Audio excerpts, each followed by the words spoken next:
അത് മാത്രമാണ് വന്നിട്ടുള്ളത്. വൈ എന്നുള്ള ചോദ്യം ഈ അറിയും. ഇടുന്ന ആളുകൾക്ക് ഇടുന്ന സംഭവം അതുമില്ല, എന്റെ വോയിസ് ഇല്ല. ഉണ്ണി പറയുന്നു എന്റെ വോയിസ് ഇല്ലാന്ന്. എന്നാൽ അതിൽ വ്യക്തമായി പറയുന്നു, ഈ ഉണ്ണി, നമ്മുടെ കണ്ണൻ ഉണ്ണി പറയുന്നു, എനിക്കവിടെ വ്യക്തമായ പ്ലാൻ ഉണ്ട്. ഞാനിതിനകത്ത് കണ്ടസ്റ്റന്റ് ആയി കയറുമ്പോ ഞാനെന്താണെങ്കിലും ഇതിന്റെ ഒരു ഗെയിം ഉണ്ടാവില്ല. അതല്ലേ ആ കാര്യം അതെന്താണെങ്കിലും ഞാൻ പറയാനുള്ളത് ഞാൻ പറയും, അത് ഉറപ്പാണ്. സായി പുറത്ത് വന്നേക്കുന്ന സായിയെ കുറിച്ച് പറയട്ടെ. ഞാൻ സത്യമായിട്ട് ഞാൻ പറയാം, ഞാൻ ഉള്ളിൽ തൊട്ട് പറയാം. ഇപ്പോ പുറത്ത് നിൽക്കുന്ന സായി എന്ന് വെച്ചാൽ ഐ തിങ്ക് ഹീസ് ഫേക്ക്. അൽ ബിഗ് ബോസേ നമ. സ്വാമിയാരും മറന്നിട്ടില്ലെന്ന് വിശ്വസിക്കുന്നു. ഏതദ്യേവാക്ഷരം പരം ഏതദ്യേവാക്ഷരം ബ്രഹ്മം ഏതദ്യേവാക്ഷരം ജ്ഞാത്വ തദനു തസ്യ തത് എന്നല്ലേ മക്കളെ. സ്വാമി കുറച്ചു കാലമായി ഏകാന്തതയുടെ പരകോടിയിൽ നിന്നും ശതശതം നമസ്കാരങ്ങളും ചെയ്ത് ലോകത്തിന്റെ സമ്പൂർണതയിൽ ആത്മ സാക്ഷാത്കാരത്തിനായി ഇറങ്ങി തിരിച്ച വിവരം നിങ്ങൾക്കെല്ലാവർക്കും അറിയാം. അങ്ങനെ നമ്മുടെ യാത്ര കൈലാസഗിരികളിലേക്ക് പോകുന്നതിന്റെ ഭാഗമായി തിരുവനന്തപുരത്ത് നിന്നും കാൽച്ചുവടായി ചെന്നൈ വഴി പോകുമ്പോൾ അതാ അവിടെ ഒരു ഉണ്ണിയുടെ ശബ്ദം. ആ ഉണ്ണി വിളിച്ചു, എന്നെ കണ്ണനാക്കൂ, എന്നെ കണ്ണനാക്കൂ. അരേ സായിറാം എന്ന് ഞാൻ വിളിച്ചപ്പോൾ അതെ ഞാൻ സായിയാണ് എന്ന് ആ ഉണ്ണി അവിടെ നിന്ന് വിളിച്ചു. ഞാൻ പ്രബുദ്ധ സ്വാമികളെ കോണ്ടാക്ട് ചെയ്ത് ബിഗ് ബോസ് ആനന്ദ സ്വാമികളുടെ ആ മഠത്തിലേക്ക് യാത്രയായി. ബിഗ് ബോസ് ആനന്ദ സ്വാമിയുടെ ആ മഠത്തിലേക്ക് നാം പോയപ്പോൾ കണ്ടത് എന്നെ അത്ഭുതപ്പെടുത്തുന്ന, കണ്ണഞ്ചിക്കുന്ന, കണ്ണുകളെ വിശ്വസിപ്പിക്കാൻ പറ്റാത്ത ഒരു അപൂർവ നിമിഷങ്ങളെ സാക്ഷാത്കരിക്കുന്ന ഒരു സംഗമ വേദിയായിരുന്നു. ശ്രീരാമകൃഷ്ണ പരമഹംസർ വിവേകാനന്ദ സ്വാമികളെ കണ്ടതുപോലെ ഞാൻ എൻ്റെ കണ്ണനെ കണ്ടു. അതെ, ഈ ലോകത്തിൻ്റെ നെറുകോടിയിൽ ശതശതം നമസ്കാരം നൽകാൻ, ആത്മസാക്ഷാത്കാരത്തിൻ്റെ ഉത്തുംഗ പീഠങ്ങൾ കയറാൻ, കൈലാസഗിരിയിലേക്ക് പോകാൻ, അതെ, ലോകത്തെ എല്ലാം മാറ്റിമറിക്കാൻ, അതിനും വേണ്ടി പോകുന്ന ഒരു ശക്തനായ ഒരു വാഗ്മി എനിക്ക് വേണമായിരുന്നു. ഞാൻ അവിടെ കണ്ടു, അതെ, എൻ്റെ കണ്ണനെ കണ്ടു. അവൻ പറഞ്ഞു, മകനെ നിന്റെ പേരെന്തായിരുന്നു എന്ന് ഞാൻ ചോദിച്ചപ്പോൾ പറഞ്ഞു, സീക്രട്ട് ആനന്ദ സ്വാമികളായിരുന്നു ഞാൻ. എന്നാൽ ഇവിടെ വന്നതിന് ശേഷം എൻ്റെ സായിറാമിനെ ഉപേക്ഷിച്ച് കണ്ണാനന്ദ സ്വാമികളാകണമെന്നായിരുന്നു അവൻ്റെ ആഗ്രഹം. അപ്പോ മകനെ വത്സ, നിന്റെ ആഗ്രഹം സാക്ഷാത്കരിക്കപ്പെടുന്നു എന്ന് ഞാൻ കയ്യിൽ വെച്ച് ആശ്വസിപ്പിച്ചു, അനുഗ്രഹിച്ചു. ആ നിമിഷം മുതൽ നിങ്ങൾ അവനെ വിളിക്കുന്നത് കണ്ണൻ, കണ്ണാപ്പി തുടങ്ങിയ വാക്കുകളാണ്. അതിന് ഞാൻ വളരെയധികം സന്തോഷിക്കുന്നു. കാരണം നമ്മുടെ ശിഷ്യത്വം സ്വീകരിച്ചിട്ടാണ് അവനിന്ന് ലോകമറിയപ്പെടുന്ന ഒരു വാഗ്മിയായി മാറിയിരിക്കുന്നത്. എന്താ അല്ലേ? നിങ്ങൾക്ക് ഓരോരുത്തർക്കും അതുകൊണ്ട് ഇനി വരും വർഷങ്ങളിൽ പാറയപ്പള്ളിയിൽ ധ്യാനം കൂടാൻ പോകണ്ട, യോഗ ധ്യാനത്തിന് പോണ്ട, മെഡിറ്റേഷന് പോണ്ട. മനസ്സിലായില്ലേ ഉണ്ണികളെ? നിങ്ങൾ മനസ്സിലാക്കുന്നുണ്ടോ? നിങ്ങൾ ഓരോരുത്തരെയും കണ്ണന്മാരാക്കാനാണ് ഞാൻ നിൽക്കുന്നത്. അതുകൊണ്ട് നിങ്ങൾ എല്ലാവരും ബിഗ് ബോസിലേക്ക് പോകണം.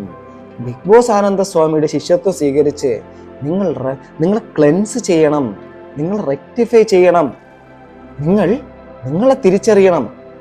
എന്നിട്ട് നിങ്ങൾ പുറത്തു വന്ന് നിങ്ങളല്ലാതായി പെരുമാറണം. നിങ്ങളായി മാറണം എന്നാണ് ഈ സ്വാമിക്ക് നിങ്ങളോട് പറയാനുള്ളത്. സ്വാമി കുറച്ച് ശിഷ്യന്മാർ അയച്ചു തന്ന ഒരു വീഡിയോ ശകലം കണ്ടു. പുറത്തു വന്ന കണ്ണൻ ഒരു സ്ഥലത്ത് കൊടുത്ത ഒരു അഭിമുഖത്തിൽ ഒരു കാര്യം പറഞ്ഞു പോകുന്നു. അത് കണ്ടപ്പോൾ നമ്മുടെ ഉള്ളിലുണ്ടായ സന്തോഷം പറഞ്ഞറിയിക്കാൻ വയ്യ. അപ്പോൾ നോം വിചാരിച്ചു, ആ ഒരു കാര്യം എന്താണ് എന്നുള്ളത് സ്വാമി എന്ന നിലയിൽ നോം അറിയുന്ന കാര്യം നിങ്ങളോട് പറയാം. അപ്പൊ എന്താന്നല്ലേ നമ്മുടെ ചോദ്യം? കേൾപ്പിച്ചു തരാം. നിങ്ങൾ കേട്ടതിന് ശേഷം നിങ്ങളുടെ അഭിപ്രായവും താഴെ കമന്റ് ബോക്സിൽ എഴുതിക്കോളൂ. വിളിച്ച വ്യക്തി, കോളിൽ ഉണ്ടായിരുന്ന വ്യക്തി, ഇങ്ങേരും ജാസ്മിൻ ഉപ്പി, സംസാരിക്കുന്നത് ഞാൻ, 3 പേരുണ്ടായിരുന്നു. കോൺഫറൻസ് കോളാണ് ഇതിന്റെ ഈ ഒരു ഈ കോൺഫറൻസ് കോളിനെ കുറിച്ച് പറയുകയാണെങ്കിൽ ദിവ്യാനന്ദ സ്വാമികൾ വിവി ഹിയർ എന്ന് പറയുന്ന ഒരു പ്രസ്തുത ചാനലിൽ ഇരുന്ന് ആ വ്യക്തി പുറത്തേക്ക് വിട്ട ഒരു വോയിസിൻ്റെ ശകലം മാത്രമാണ് അതിലേക്കാണ് വരുന്നത്. അപ്പോൾ മനസ്സിലാക്കാത്തവർക്ക് വേണ്ടിയിട്ട് വേണമെങ്കിൽ ആ വോയിസ് ക്ലിപ്പ് ആ അത്രയും ഭാഗം ഞാനിവിടെ വച്ചേക്കാം. നിങ്ങളത് കേട്ടിട്ട് വേണം ഇതിൻ്റെ ബാക്കി കേൾക്കാൻ. അപ്പോൾ നിങ്ങൾക്ക് ഏതാണ്ട് കാര്യങ്ങൾ വ്യക്തമാകും. ആദ്യം അത് കേൾക്കുക. സായി ഇതിനകത്ത് ഭയങ്കരമായിട്ടുള്ള ഇൻവോൾവ്മെന്റോ കാര്യങ്ങളോ ഒന്നുമില്ല. സായി പോകുന്നെന്ന് അറിഞ്ഞപ്പം സായി ഇൻഫോം ചെയ്ത് രക്ഷിക്കാൻ പറ്റുമെങ്കിൽ രക്ഷിക്കുക എന്നുള്ളൊരു രീതിയിലാണ് സംസാരിച്ചത്. എന്തായാലും നമുക്ക് ആ വോയിസ് ഒന്ന് കേട്ട് നോക്കാം. ഓന് ഈ ഷോയ്ക്കകത്ത് കയറുവാണെങ്കിൽ പറ്റുമെന്നുണ്ടെങ്കിൽ ഈ ഞാൻ എന്റെ പച്ചയായ ഭാഷ സംസാരിച്ചോട്ടെ, പല കീറി അവരോട് അന്തസ്സായിട്ട് പറയണം, നീ അന്തസ്സായിട്ട് ഗെയിം കളിക്കും, വല്ല പെൺപിള്ളേരെ പാവാടത്തുമ്പി പിടിച്ചോണ്ട് കിടക്കാതെ ഗെയിം കളിച്ച് ജയിക്കാൻ പറ. ആ നായിന്റെ മോളും അങ്ങനെ ഒന്ന് പറയാമോ? എന്റെ മോളെ പറയണം, നല്ല അന്തസ്സായിട്ട് ഒന്ന് പറഞ്ഞു കൊടുക്കണം. ഗെയിം കളിച്ച് ജയിക്കാൻ പറ, പേയ്മെന്റ് ജയിക്കാതെ ഗെയിം കളിച്ച്. അല്ല, ഞാനിതിനകത്ത് കണ്ടസ്റ്റന്റ് ആയി കയറുമ്പോ ഞാനെന്താണെങ്കിലും ഇന്റർ ഗെയിം ഉണ്ടാവില്ല ഇപ്പൊ. അതന്നെ ആ കാര്യം അതെന്താണെങ്കിലും ഞാൻ പറയാനുള്ളത് ഞാൻ പറയും, അത് ഉറപ്പാണ്. എങ്ങനെയെങ്കിലും മോന് ഇപ്പൊ എന്റെ മകൾ ജയിക്കണമെന്നോ അല്ലെ ഇതൊന്നും എനിക്കില്ല, പക്ഷെ എങ്ങനെയെങ്കിലും അവന്റെ ആ ഒരു കോമ്പോയിൽ നിന്ന് ഒന്ന് ഞാൻ കാല് പിടിച്ചു പറയാ, ഞാനൊരു വാപ്പാടെ സ്ഥാനത്ത് നിന്ന് പറയാ, അവന്റെ ആ കോമ്പോയിൽ നിന്ന് എങ്ങനെയെങ്കിലും അവളെ ഒന്ന് മാറ്റിത്തരാമെങ്കിൽ കൂടി പറ്റുമെങ്കിൽ കേട്ടല്ലോ സായി പറയുന്നുണ്ട്. അപ്പോൾ കേൾക്കുന്നുണ്ടല്ലോ അല്ലേ? ഇനി നമ്മുടെ കണ്ണൻ പറയുന്നത് കേൾക്കാം. മാത്രമാണ് വൈ എന്നുള്ള ചോദ്യം ഈ അറിയും. ഇടുന്ന ആളുകൾക്ക് മിനിറ്റിന്റെ ഒരു റെക്കോർഡ്, ഇടുന്ന ആള് അതിൽ ഇടയിൽ ചെയ്ത സംഭവം അത് അതും ഇല്ല, എന്റെ വോയിസ് ഇല്ല. ഉണ്ണി പറയുന്നു എൻ്റെ വോയിസ് ഇല്ലയെന്ന്. എന്നാൽ അതിൽ വ്യക്തമായി പറയുന്നു, ഈ ഉണ്ണി, നമ്മുടെ കണ്ണൻ ഉണ്ണി പറയുന്നു, എനിക്കവിടെ വ്യക്തമായ പ്ലാൻ ഉണ്ട്. ഗെയിം കളിച്ച്. അല്ല, ഞാനിതിനകത്ത് കണ്ടസ്റ്റന്റ് ആയി കയറുമ്പോ ഞാനെന്താണെങ്കിലും ഇന്റർ ഗെയിം ഉണ്ടാവില്ല ഇപ്പൊ. അതന്നെ ആ കാര്യം അതെന്താണെങ്കിലും ഞാൻ പറയാനുള്ളത് ഞാൻ പറയും, അത് ഉറപ്പാണ് എന്ന് പറയുന്നു. അത് ഇദ്ദേഹത്തിന്റെ തന്നെ വോയിസ് അല്ലേ? ഇതിന് ശേഷം കുറച്ച് കാര്യം പറയാനുണ്ട്. ഉണ്ടായിരുന്ന രണ്ട് വ്യക്തികളുടെ വോയിസ് ഇല്ല, ജാസ്മിൻ ഉപ്പാന്റെ വോയിസ് മാത്രം, അതും ഗബ്രിയെ തെറി വിളിക്കുന്ന പോർഷൻ. അതെ, ഈ പറയുന്ന ഗബ്രിയാനന്ദ സ്വാമിയെ തെറിവിളിക്കുന്നത് മാത്രം മ്യൂട്ട് ചെയ്ത് ഇട്ടത് വളരെ വലിയ പരാക്രമമായി പോയി. ആ വോയിസ് മുഴുവൻ കേട്ട ഒരു സ്വാമി എന്ന നിലയ്ക്ക് ഞാൻ അതിൽ കേട്ടത്, ഇദ്ദേഹത്തിനൊപ്പം കാറിൽ സഞ്ചരിച്ചുകൊണ്ട് വീഡിയോ ചെയ്യുമ്പോൾ കൂടെ ഇരിക്കുന്ന മറ്റൊരു സഹ സ്വാമികളുണ്ട്. ആ സ്വാമികളെയും ഈ നമ്മുടെ ജാഫർ ഖാൻ സ്വാമി നല്ല പൂരത്തെറി വിളിക്കുന്നുണ്ട്. അതും ആ വോയിസിനകത്തുണ്ട്. ഇട്ടയാൾ അത് പുറത്തു വിട്ടിരുന്നുവെങ്കിൽ അദ്ദേഹത്തിന് നാണക്കേടാവുമായിരുന്നു. പക്ഷേ ദിവ്യാനന്ദ സ്വാമികൾ ഈ വീഡിയോ വോയിസ് പുറത്തുവിട്ടപ്പോൾ പറഞ്ഞത് ഇന്റൻഷൻ ക്ലിയർ ആയിരുന്നു. അതായത് അതിനു മുമ്പുള്ള ചോദ്യങ്ങൾ, ചില ചോദ്യശകലങ്ങൾ വന്ന സമയത്ത് അകത്തേക്ക് പറഞ്ഞു വിട്ടത് ഇങ്ങനെയൊക്കെയുള്ള സംഭവങ്ങൾ ഉണ്ടായിരുന്നു എന്ന് പറയുമ്പോൾ അദ്ദേഹത്തിന്റെ ഭാര്യ പറയുന്നുണ്ടായിരുന്നു, തെളിവുകളുണ്ടെങ്കിൽ പുറത്തു വിടൂ എന്ന് കളിയാക്കുന്ന ഭാഷയിൽ ചോദിച്ചിരുന്നു. അങ്ങനെയാണ് ഇദ്ദേഹം അത് പുറത്തു വിടാനുള്ള സാഹചര്യം ഒരുങ്ങിയത്. ജാസ്മിനെ ടാർഗറ്റ് ചെയ്തിട്ടാണോ ഗബ്രിക്ക് ടാർഗറ്റ് ചെയ്തിട്ടാണോ? അല്ലെങ്കിൽ ക്വസ്റ്റ്യൻ അതാണ്. അത് ഇട്ട ആൾക്കാർക്ക് മാത്രമേ ക്ലിയർ ആവുന്നുള്ളൂ എന്ന്. അതെ, എനിക്ക് ക്ലിയർ ആണ്. കാരണം ഈ സാധനം ഇന്ത്യയിലുണ്ടല്ലോ, ഞാൻ റെക്കോർഡ് ചെയ്യുള്ളൂ. ഈ സുനാപ്പി നമ്മുടെ കയ്യിലുണ്ടല്ലോ. ഇനി നമുക്ക് ഇത് മാറ്റി വയ്ക്കാം. യെസ്, ഇനി ആ ഒരു മോഡൽ സംസാരിച്ചാൽ എനിക്ക് കാര്യം നടക്കത്തില്ല. ഞാനിത് ഒഴിവാക്കാം. ഇനി ഞാൻ മനസ്സിലാവാത്തവർക്ക് വേണ്ടിയിട്ട് കാര്യം പറഞ്ഞുതരാം. ആക്ച്വലി ഈ വോയിസ് ക്ലിപ്പും ഇതുമായിട്ട് ബന്ധപ്പെട്ടിട്ട് സായിയുടെ ഒരു ഇന്റർവ്യൂ വന്നിട്ടുണ്ട്. അതിനകത്ത് ഇത് വിട്ടത് വിവിയാണ്. ഈ ഒരു സാധനം പുറത്തു വിട്ട സമയത്ത് ഞാനും അതിനെക്കുറിച്ച് വീഡിയോ ചെയ്തിട്ടുള്ള ഒരാളാണ്. ഞാൻ ആ വോയിസ് കേട്ട ഒരാളാണ്. അപ്പൊ അതിനകത്ത് പറയുന്നതിനകത്ത് സായിയുടെ തന്നെ ഒരു സുഹൃത്തായിട്ടുള്ള ഒരു വ്യക്തിയെ കുറിച്ച് ഇതിനകത്ത് പരാമർശം വരുന്നുണ്ട്. ഈ ജാഫർ ഖാൻ അദ്ദേഹത്തിനെ തെറി വിളിക്കുന്നുണ്ട്. ഓക്കെ, അതുപോലെ തന്നെ ഈ ഒരു വോയിസ് വിവി പുറത്തേക്ക് വിടാനുള്ള സാഹചര്യം എന്ന് വെച്ച് കഴിഞ്ഞാല്, ഈ നമ്മുടെ ജാഫർ എന്ന് പറയുന്ന വ്യക്തി ഇദ്ദേഹത്തിനെ ഒരിക്കൽ ഒരു തെറി വിളിക്കുന്നുണ്ടായിരുന്നു. അതായത് ഇദ്ദേഹം പുറത്ത് നിൽക്കുന്ന സമയത്ത് കള്ള എന്നുള്ള രീതിയിലേക്ക് എന്തോ വളരെ മോശമായിട്ട് ഇയാളെ വിളിക്കുന്നുണ്ടായിരുന്നു. തുടക്കത്തിൽ വിവി ഈ പ്രസ്തുത കണ്ടസ്റ്റന്റിനെ സപ്പോർട്ട് ചെയ്ത് വീഡിയോ ചെയ്തു. പിന്നീട് അവരകത്ത് കാണിക്കുന്നതിന് എഗെയിൻസ്റ്റ് ആയിട്ട് വീഡിയോ ചെയ്തു. അതിനുശേഷം അന്നൊരു അകൽച്ചയാണ്.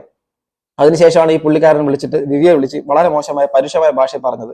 അപ്പൊ അതിനെ ആ വോയിസ് ക്ലിപ്പും പുറത്ത് വിട്ടിട്ടൊക്കെ ഉള്ള സമയത്താണ് വിവി പറഞ്ഞത്, ഇങ്ങനെയൊക്കെയുള്ള സംഭവങ്ങൾ നടന്നിട്ടുണ്ടല്ലോ, അപ്പൊ പിന്നെ അതിനെയും കൂടെ ഒക്കെ പുറത്ത് വിടണോ എന്നൊക്കെ ചോദിച്ചപ്പോ അപ്പം ഇങ്ങനെ വന്നല്ലോ, അപ്പം പിന്നെ പുറത്ത് വിട്ടോളൂ എന്ന് സായിയുടെ വൈഫ് എന്ന് പറയുന്നു. അപ്പം ഈ ഒരു തരത്തിലാണ് ഈ സാധനം പോയത്. അല്ലാതെ മറ്റേ ആൾ ഇന്റൻഷനലി ഈ സാധനം പുറത്ത് വിടാൻ വേണ്ടിയിട്ടെങ്കിൽ പിന്നെ അപ്പൊ തന്നെ ആ ഒരു വീഡിയോ തന്നെ പുറത്ത് വിടുമായിരുന്നു, എനിക്കറിയാവുന്ന കാര്യം. ഓക്കെ, അപ്പൊ അതിനു മുമ്പ് ഇവരെ തമ്മിൽ കോൺടാക്ട് ഒക്കെ ചെയ്ത് ഇങ്ങനെയൊക്കെയുള്ള സംഭവം ഉണ്ടെങ്കിൽ അപ്പോഴും പറഞ്ഞത് അങ്ങനെ ഒരു സംഭവം ഉണ്ടെങ്കിൽ പുറത്ത് വരട്ടെ എന്നുള്ള കാര്യത്തിലൊക്കെയാണ് അറിഞ്ഞത്. പിന്നെ ഇതിനകത്ത് സ്നേഹ ഇപ്പൊ പറയുന്നത് ആ ഒരു വീഡിയോക്കകത്ത് സ്നേഹ അവിടെ സായിക്കൊപ്പം ഉണ്ടായിരുന്നു എന്നുള്ള കാര്യമൊക്കെയാണ്. എനിവേ അതൊക്കെ അവർ തന്നെ പറയട്ടെ, അതിപ്പം ബിവിക്കൊക്കെ പറയാൻ പറ്റുമായിരിക്കും, ഞാനൊന്നും സംസാരിക്കുന്നില്ല. എന്നാൽ ഇതിനകത്ത് മൊത്തത്തില് ഈ ഒരു വോയിസ് പുറത്ത് വന്നു.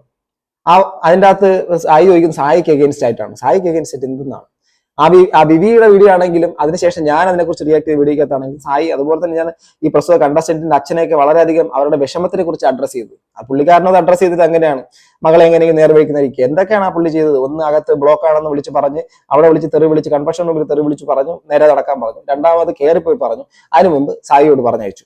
ഇതെല്ലാം സത്യമല്ലേ? ഇപ്പൊ സായി സമ്മതിക്കുന്നുണ്ട്, കാര്യം സത്യം തന്നെയാണ്, ഇങ്ങനെ വിളി വന്നിട്ടുണ്ട്, കാര്യങ്ങളൊക്കെ ശരി തന്നെയാണ്. അതിനു മുമ്പ് സായിയെ കിട്ടിക്കഴിഞ്ഞാൽ അടിക്കുമെന്ന് പറഞ്ഞ് നടന്നൊരു വ്യക്തിയാണ് ഈ പറഞ്ഞ പ്രസ്തുത കണ്ടസ്റ്റന്റിന്റെ വാപ്പ. ഓക്കെ, അപ്പൊ അത് കോംപ്രമൈസുമായി ഈ ഒരു സംഭവം പറയണമെന്നുള്ള രീതിയിലേക്കൊക്കെ വന്നൊരു കാര്യമാണ്. അപ്പൊ ഇതിന്റെ പുറകിൽ കുറെ കാര്യങ്ങളൊക്കെ നടന്നിട്ടുണ്ട്. അതൊക്കെ അവരൊക്കെ തന്നെ പറയട്ടെ. ഞാൻ അതിനെക്കുറിച്ച് വ്യക്തത ഡയറക്റ്റ് ആയിട്ട് ആൾക്കാർക്ക് പറയാൻ പറ്റുള്ളൂ. പക്ഷെ എന്റെ മുമ്പിൽ നിൽക്കുന്ന കാര്യമാണെങ്കിൽ ഇങ്ങനെയൊക്കെയുള്ള സംഭവങ്ങളാണ്. അത് കൂടുതലായിട്ടുള്ള വ്യക്തത വിവിയുടെയൊക്കെ ചാനലിൽ വരുമായിരിക്കും, വരട്ടെ. അതുപോലെ തന്നെ സായിക്ക് അതിന്റെ പൂർണ്ണമായ വോയിസ് ക്ലിപ്പ് സായിയുടെ കയ്യിലും ഉണ്ടെന്ന് പറഞ്ഞു. അപ്പൊ എല്ലാവരും റെക്കോർഡൊക്കെ ചെയ്യുന്നുണ്ട്. ഓക്കെ, ഞാൻ ഇതുവരെ എന്നെ വിളിക്കുന്ന ഒരുപാട് സുഹൃത്തുക്കളുണ്ട്. ഞാൻ അങ്ങനെ എടുത്ത് വെച്ചിട്ടൊന്നുമില്ല. അപ്പൊ സായി റെക്കോർഡ് ചെയ്ത് വെച്ചിട്ടുണ്ടെന്നാ പറയുന്നത്. എല്ലാവരും എല്ലാ സാധനങ്ങളൊക്കെ ശേഖരിച്ച് വെക്കുന്ന ഒരു സ്വഭാവമൊക്കെ ഉണ്ടെന്ന് ആണ് എന്റെ അർത്ഥം. നല്ലത്. ഓക്കെ, അവരവർക്ക് അറിയത്തില്ലല്ലോ ഏതൊക്കെ സാഹചര്യങ്ങളിലാണ് പണി കിട്ടുക എന്നുള്ള കാര്യം. അതായത് ഞാനിതുവരെ അങ്ങനെ ഒരു പരിപാടി ചെയ്തിട്ടില്ല ആരോടും. ഓക്കെ, അപ്പൊ ഇതൊക്കെ തന്നെയാണ് അപ്പം ഈ ഒരു വിഷയമായിട്ട് ബന്ധപ്പെട്ടിട്ട് വന്നേക്കുന്നത്. പിന്നെ എനിക്ക് പറയാനുള്ളത്, സൈക്കോളജി പഠിച്ചിട്ടുള്ള ഒരാളാണ് ഞാൻ. അതോടൊപ്പം തന്നെ കുറെ കാലത്ത് നമ്മുടെ സോഷ്യൽ എക്സ്പീരിയൻസ്, നമ്മുടെ സാമൂഹിക ബന്ധങ്ങൾ, ഇതൊക്കെ വെച്ച് നോക്കുമ്പോഴേക്കും സായി പുറത്ത് വന്നേക്കുന്ന സായിയെ കുറിച്ച് പറയട്ടെ. ഞാൻ സത്യമായിട്ട് ഞാൻ പറയാം, ഞാൻ ഉള്ളിൽ തൊട്ട് പറയാം. ഇപ്പോ പുറത്ത് നിൽക്കുന്ന സായി എന്ന് വെച്ചാൽ I think he's fake, absolutely he's fake. അതല്ലാന്ന് പറയണമെങ്കിൽ ഇത് കുറച്ചു കാലം, അതായത് ഒരു അറ്റ്ലീസ്റ്റ് ഒരു 6 months എങ്കിലും സായി ഇതേ രീതിയിൽ ഇപ്പൊ പുറത്ത് വന്നിട്ട് ഞാൻ ക്ലെൻസ് ചെയ്തു, ഞാൻ റെജുവിനേറ്റ് ചെയ്തു, ഞാൻ മറ്റൊരു മനുഷ്യനായി, ഞാൻ പാറയപ്പള്ളി ധ്യാനം കൂടാൻ വേണ്ടി പോയതുപോലെ ബിഗ് ബോസ് വീട്ടിൻ്റെ അകത്ത് പോയിട്ട് ഞാൻ എന്റെ സ്വത്വം തിരിച്ചറിഞ്ഞു, ആത്മസാക്ഷാത്കാരത്തിലേക്ക് എത്തി എന്നൊക്കെ പറയുന്നത് പോലത്തെ വർത്തമാനം പറയുമ്പോൾ അത് എന്തിനെന്നുള്ളൊരു വലിയൊരു പോയിന്റ് ഔട്ട് ചെയ്തൊരു ക്വസ്റ്റ്യൻ ഉണ്ട്. ഓക്കെ, അപ്പം സായി ഇപ്പൊ കഴിഞ്ഞ ദിവസം കൂടെ എന്നെ ഒരു വിദേശ രാജ്യത്ത് നിന്ന് ഒരാൾ എന്നെ കോൺടാക്ട് ചെയ്തിട്ട് സായിയുടെ ഈ ഒരു സംഭവത്തിനെ കുറിച്ചും സായിയുടെ പുറത്തിട്ടേക്കുന്ന ആറ്റിറ്റ്യൂഡും മാനേഴ്സും ഒക്കെ ഫേക്കാണ്, ഇത് സംഭവം പുള്ളി ഇത് റിയൽ അല്ല എന്നുള്ള രീതിയിലേക്ക് പറയുന്നുണ്ടായിരുന്നു.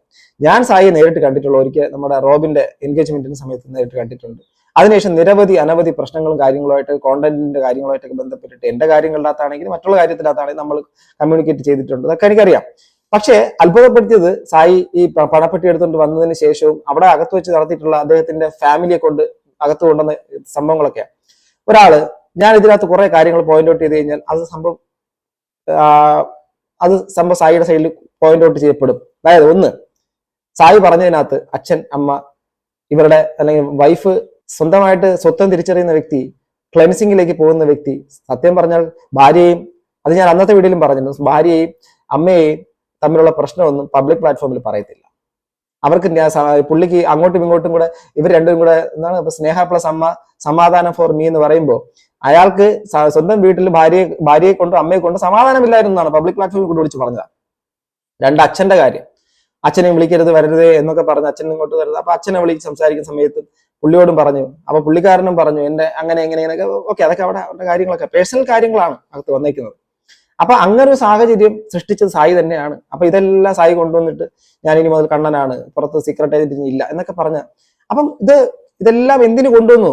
നമ്മളെ തിരിച്ചറിഞ്ഞ വ്യക്തി ഇതൊന്നും ചെയ്യത്തില്ല. പിന്നെ മറ്റൊരു പെൺകുട്ടിയെ കണ്ട് സഹോദരിയായിട്ട് കാണാൻ തോന്നി എന്ന് പറഞ്ഞു. അതൊക്കെ നിലനിൽക്കട്ടെ, കണ്ടറിയണം.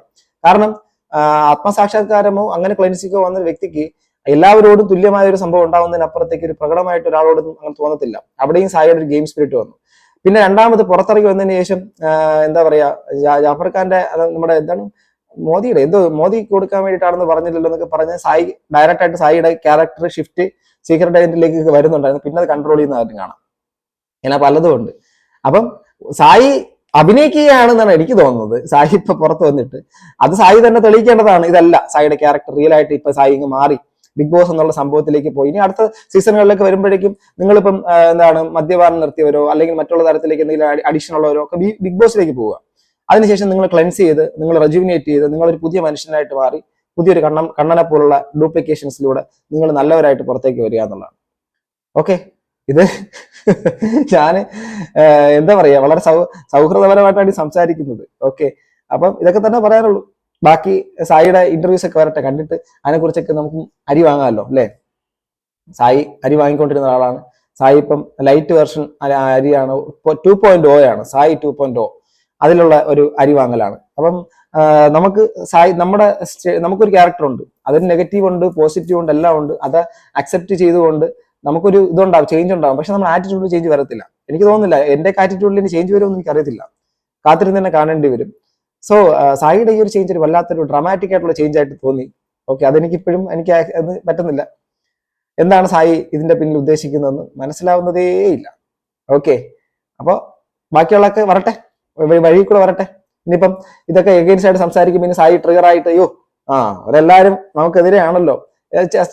സ്നേഹയുടെ ചില വീഡിയോസിനകത്തൊക്കെ ഉണ്ട് ആരൊക്കെയാണ് നമ്മുടെ കൂടെ ഉള്ളത്, ആരൊക്കെയാണ് മാറി നിന്ന് ഇത് കുത്തുന്നതെന്നൊക്കെ ഉള്ള രീതിയിലൊക്കെ പറഞ്ഞു. ഇതൊക്കെ സത്യം പറഞ്ഞ് നമ്മളൊക്കെ നന്നായിട്ട് ട്രിഗർ ചെയ്തൊരു കാര്യങ്ങളൊക്കെയാണ്. ഓക്കെ, അതിനൊന്നും തൽക്കാലം ഞാനൊന്നും മറുപടി ഇല്ല. അതിനൊന്നും തൽക്കാലം മറുപടി ഇല്ല. മറുപടി പറയണമെങ്കിൽ മറുപടി പറയുക തന്നെ ചെയ്യും. അതിനകത്ത് യാതൊരു വിട്ടുവീഴ്ച ഉണ്ടാവത്തില്ല. ഇനി അങ്ങനെയൊക്കെയാണ് പരിപാടികളെങ്കിൽ അങ്ങനെ തന്നെ, വേറെ മാറ്റമൊന്നുമില്ല. സോ അടുത്തൊരു വീഡിയോ കാണുന്ന ഗൈസ്, ബൈ.